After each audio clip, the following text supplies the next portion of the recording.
question? Yeah, maybe just for both coaches. I mean, obviously you guys are historically the favorites going in. Just maybe Chris, you could take us first and then Lance. Just how do you feel about your team's chances of winning, and who do you expect to be the main competition? Well, I think LSU is in the driver's seat on our side. They got a phenomenal team, maybe the best one they've ever had. And they're coming off of a SEC championship in 2019. The last time we had one. I mean, it was canceled last year as far as an outdoor championship. So, they're going for 2 in a row, and they have a phenomenal team. But you know what? The slate's clean right now. All the regular season is over. All the time trialing and all that stuff is over. Now it's championship track and field, and that means pressure. That means rounds. That means 3 days in one place, not flying in and flying out. So, I think I think LSU is the team to beat, but I do think that, we have a shot at winning the meet. I know that Alabama is knocking on the door along with Florida and a couple other schools. So the league is very balanced. The top 5 teams are really, really good, and it's going to be a battle. But definitely, we told our team this morning, hey, the slate's cleaned and everybody has a 4.0 right now. So it's just now we go out there and try to win. Like Bucky said, there's become a lot more parity in the SEC and across the board. I mean, the reputation of SEC women's track was always sprints and jumps, and now I think everybody has fought hard to find a niche and score points anywhere they can, and so the distances have absolutely exploded. It used to be you could walk into the 10,000 and try to find, 7 or 8 people that would try to race the race. Now there might be 5 or 6 All-Americans that are in the race. So the competition has just exploded in the last year. And I think part of that is because of COVID, all the carryover. We have a double senior class now, and the depth is just across the board. And so the SEC will really make a statement this weekend nationally as far as the quality of performances, men and women. So now, like, Chris was saying, it's time to compete head to head, and those wins and losses are going to dictate the championship. And in our situation, we're probably a co-favorite with LSU, and like their men, they're have the best team they've ever had. So during the cross country season, Chris and I have to hold off the likes of Alabama and Ole Miss. Indoors, we try to hold off A&M, and now outdoors we got to try to hold off LSU. And then Chris, I think we talked about Trevor Gilbert a couple of weeks ago, but what are you looking for out of him this weekend? Talking to Doug, I guess he's going to do the hurdles and possibly the 4x4, because the 4x1 I think kind of conflicts with the hurdles. Right. Yeah, Travian is doing a phenomenal job. That hurdle race, those top 5 hurdlers, actually top 6 hurdles, that could be the NCAA final. When you look at the Alabama runner, you look at the 2 LSU runners, hurdlers, and you look at our 3 hurdlers, they're all within a couple tenths of a second, and they're all ranked near the top in the NCAA. So it's going to be a phenomenal, one of the best races. And Travian is, he's on a roll. He's feeling good, and we look forward to him, racing and getting after it like he did indoors. And he was an All-American for us indoors, and I think our 4x1 is ranked 5th. But that does, again, you got to get to stick around, and a lot can happen during that race, and we feel confident about that relay as well with Travian on it. So. And then he was, I talked to him yesterday. He said he kind of has a love-hate relationship with the, I guess, Myers Stadium, I guess called there in Austin, because he said he got hurt when he was a junior, and then the next year when he was a senior, he had a real good meet, and that's where you guys first noticed him. Doug said he likes to go over and look at the high school kids, and then he stood out to him. Kind of, what do you remember about his recruitment? Maybe how you guys got on him and got him to come here. Boy, Nate, I mean, Bob, I don't know if I can remember what happened yesterday. You know, all I know is that, you know, he was after we signed him, he was maybe it was even before, I can't remember. We signed him late, I think. Yeah. He was a Texas Gatorade Athlete of the Year. You know, just saw a great athlete. And again, you know, that trumps everything we do. You know, you try to fill in different areas with the scholarships that you have. But ultimately the great athletes trump any position. And so that was one of the things that we loved about Traven. We just saw a great athlete, and it has taken him a little bit of time to adjust to the 42-inch hurdles. You know, they run 39 inches in high school and it goes up to 42 inches for the collegiate hurdles. And so it took him a little bit of time to adjust, but you know, he's just turned into a leader for us, and a real competitor. And the recruitment, Doug just did a great job. I mean, I wasn't involved with it as much as just support of you know, Doug and what he's Coach Case and what he's doing, and we were fortunate enough to get him. And Lance, what are you looking for out of Tiana this weekend? And you said she basically got recruited by you guys, UCA, and Memphis. So not a ton of attention. How'd you guys get? Tiana's going to have a how'd you guys busy find her weekend. down there, I guess. Yeah, she's going to have a very busy weekend. She's in the 200, the 400, the 4x1, and the 4x4. So she's one of those that is definitely going to be a workhorse for the Razorbacks, and she's got her work cut out. I mean, the sprints have just gotten crazy fast. So her first point of order is to just make the final and then try to get yourself in a scoring position. But she's super excited. She's healthy. Knock on wood, we stay that way, and we take care of business starting on Thursday. Did you just kind of, you know, because she's an in-state kid, even though she's from a small town down in South Arkansas, do you guys just kind of keep track of everybody in the state pretty much? Very much so, because, you know, you definitely want to try to, you know, recruit those that are SEC caliber athletes or SEC caliber potential athletes that come out of the state of Arkansas. And she was very dominant in the high school ranks, and we were able to, you know, convince her to come to Fayetteville, the opposite side of the state, and she has absolutely flourished under the direction of Chris Johnson. Yeah, can you think of another prominent athlete from Hamburg? No. Is Okay, there anyone out there? I can. That's Scotty Pippen, right? Yeah, Scotty Oh, Pippen. that's right. Yeah. Yeah. He went to UCA and he was a manager or something. And then he grew and then he got on the team and then, you know, he was an NBA lottery pick. But yeah, he's from Hamburg. So He turned out okay.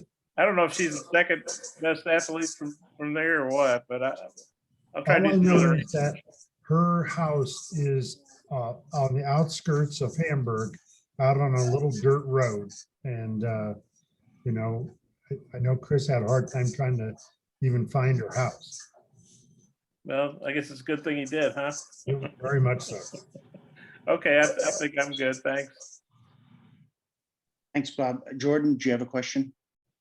A little unrelated to this weekend, but you guys got to see the High Performance Center today. Well, you both talked about that experience and what a facility like that means to both of y'all's programs. And I guess we can start with Coach On the Harter. women's side, we got to go in first, and the amount of squealing and high-pitched reaction was incredible. It was like little kids coming down the stairs for Christmas. They were super excited, and you know, Hunter really enjoyed the opportunity to kind of host the preview of it. And you know, they just were, the cameras were out. They were taking photos right and left. Yeah, it's so impressive in the track and field world to have a facility like this. What's really special is I think our kids really appreciate it, all the time and effort in designing it and making it their new home. And we're really fortunate that we were able to actually see it before we head out to the conference meet, because after the conference meet, you know, a lot of the kids, that their season will end. So it was nice that they got to see it. Yeah, it's the same for us. I mean, we had a team meeting in our old locker room at 10:30, talking about the conference meet, and then just told the guys, I said, hey, this is the last team meeting we're having here. We're going to walk next door to the Frank O'Mara High Performance Center, and we got over there, and the guys were blown away. I mean, they were stunned, really, to see how nice it was. You know, my hat's off to our administration and Hunter to make sure that it got finished right, because it's not only a beautiful facility, it has everything we need from rest and recovery to the hydro room to the training room, all the way to the weight room. Everything's self-contained here, Jordan, right at our outdoor track, so that, you know, we're not getting in cars and driving down to Tyson to lift after a workout. You know, those types of things are gone. Those days are over. So we're just so excited. The kids are thrilled.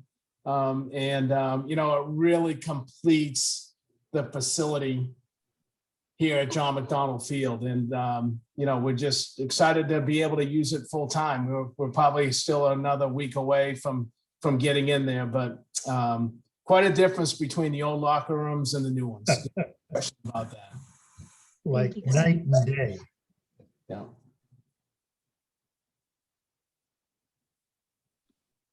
Thank you, Jordan. Anybody else with a question?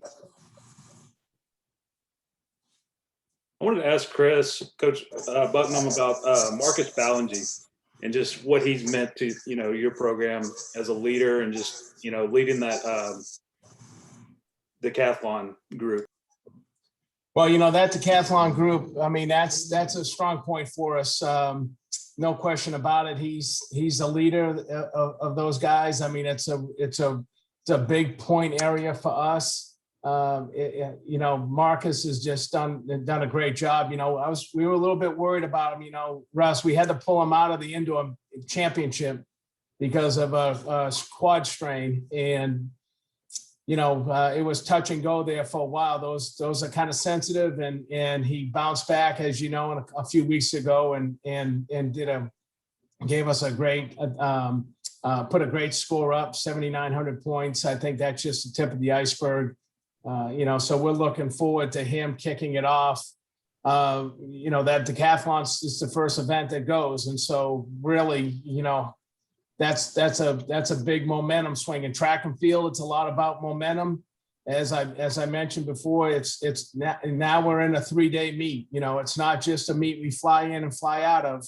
I mean, we're going to live there for 3 days and compete for 3 days. And so that kickoff with that decathlon, and I'm sure with Lance with the HEP, is very, very important. You know, we missed that at the Indoor National Championship. It was a deflator for us when we had to pull him after the 60-meter dash, because I really felt like he could have contended for a national title. You know, it just kind of took the air out of the wind out of our sails.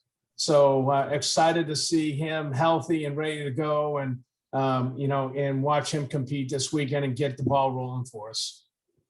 And I'm sure time management is important for all student athletes, but especially a decathlete like that, where you've got 10 events.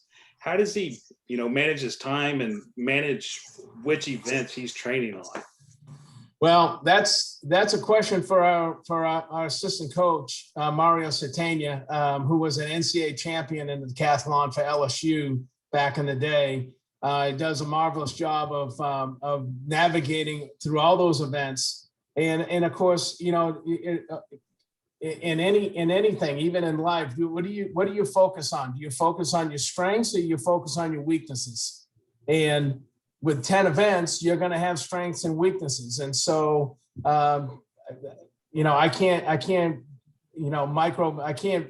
micromanage how they do it, how Mario does it, but I do know that they emphasize his strengths and, and they work on the weaknesses and they try to put it together. So it's a mindset as well. You have to really compartmentalize and understand that, hey, after one event, you got to put it aside and do the next, and you got to do it 10 times. And so Mario does a great job with them.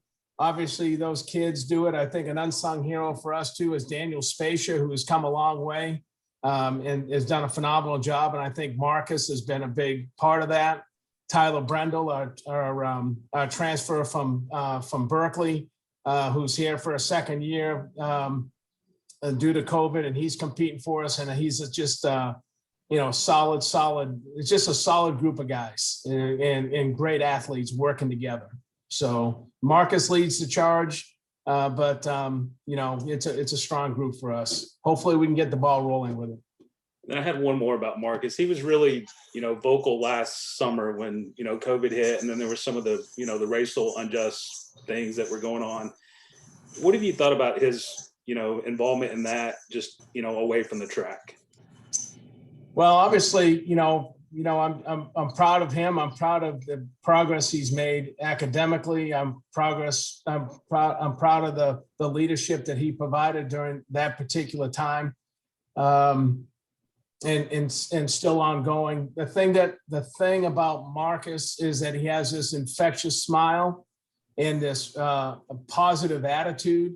And I think that's the thing I've noticed about him is that it's such a sad time in so many ways. And yet at the end of the day, light at the end of the tunnel, and how he comes to practice every day, has a smile on his face. He's happy to be there. He's talking about track. He's talking about school. He's just been a great a kid to watch grow up, and just really proud of him, and the fact that he is still so optimistic.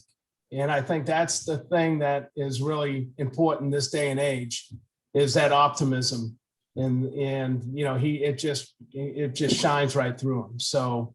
I'm proud of him, and I know he's focused now on the SEC meet and in the nationals, and I think he was like 5 points off the Olympic trial qualifier. So he's got a lot ahead of him. He's got a lot of work to do, but he was out here practicing yesterday, and he's having a blast. So expect great things from him. Thanks, Coach. Did you have another question? Yeah, I guess I didn't realize you guys had toured your new building today. So when you guys get back from the SEC meet, you'll basically be able to move in there and have all, that'll be where you do your locker room and your training and all those things. Well, I don't know if it'll be the day we get back, but we think, Lance, right, that sometime within the next couple to get in. Yes. It's close. It's close. The contractors are going through the punch list, trying to make sure that everything is up in order, and how long that takes, I don't know, but there's a few things they gotta just finish. I guess for each of you guys, like what's the best thing about the new building compared to, what you're moving from to what you're moving to? What's the biggest upside? I think it's one-stop shopping. Everything is under one roof. Except for us, they do have to walk 50 feet to get to the elevator and come see us in the adjoining building. But, everything is there. They have, a lounge, they have the training room, the weight room, their locker room. It is all encompassing. And then Chris, what's the best thing about it from your perspective? I'd have to say, number one, just how first class it is. I mean, how absolutely first class it is. It's a phenomenal facility. It's going to make a huge difference with us in recruiting, and but it's, you know, it's not overdone, I should say. I mean, it, it's, how would I say, it's perfect. I mean, it fits the south end of the curve. Just it's snug, it fits in there just perfectly, makes the stadium look complete. It's first class when you walk in there. So when our kids, when we're recruiting and we're showing recruits, hey, this would be your home for the next 4 years. And then you throw a rock and you can hit the Jerry Jones Center, literally right over the top of the track on the other side. And there's not a better combination of academics and athletics for track and field. I mean, in anywhere. And so I think it's just that combination of that beautifully finished building. Everything is done first class, in the location of where it's at. And we, Russ talked about time management, the time management of all of our athletes, the fact that we're so self-contained, and everything's right here. It's track heaven, man. It's unbelievable. And not like you guys don't recruit well, but how big a boost would it be for recruiting? If both of you could touch on that. Well, in the past, you were very careful about what you showed in the facility and what you didn't. Our offices are very, very nice. Our former locker room was small. It was very high schoolish. And I think, as Hunter said, he goes, you guys have always done a great job of recruiting. I can't imagine what level it's going to go up to when you get the chance to show recruits the new facility. And it definitely make our job a lot easier. Yeah, I mean, Bob, it's a great facility. I think when we finally get, kids back on campus, and get parents back on campus, and they can see, the appreciation will skyrocket. I mean, it's just a great facility. And I think the parents, when they come and see where their kids will be training and competing over the next 4 years, I mean, that's just, it's a big thing. I mean, it's hard to put into words other than it's just going to be a great, it's going to be a great place to develop talent. And I think that's the key. Okay, sorry, my cat's trying to bite me down here. First they want to be petted, then they want to bite you. He's scratching my chair. Okay, well, I'm good. Thanks. Thanks, Bob. Anybody else with a question?